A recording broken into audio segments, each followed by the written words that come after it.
In today's video, I will show you how to export data from Qualtrics to JASP.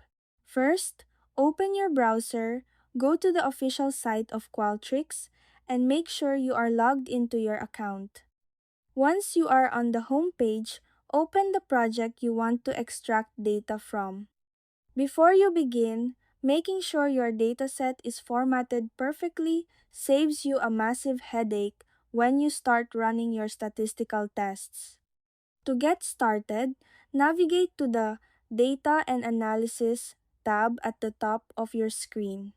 Next, look toward the top right corner, click on Export and Import, and then select Export Data from the drop-down menu. A window will pop up asking you to choose your file format. Go ahead and select CSV as your preferred file format, as JASP handles CSV files beautifully. Crucially, before you hit download, look at the options for numeric values versus choice text labels. You want to make sure you select Export Viewable Data with numeric values, so that your multiple choice responses download as raw numbers rather than text strings.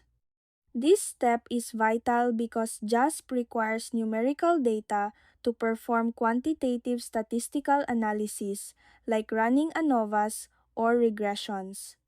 Once that is set, click Download, and save the zip file to your computer.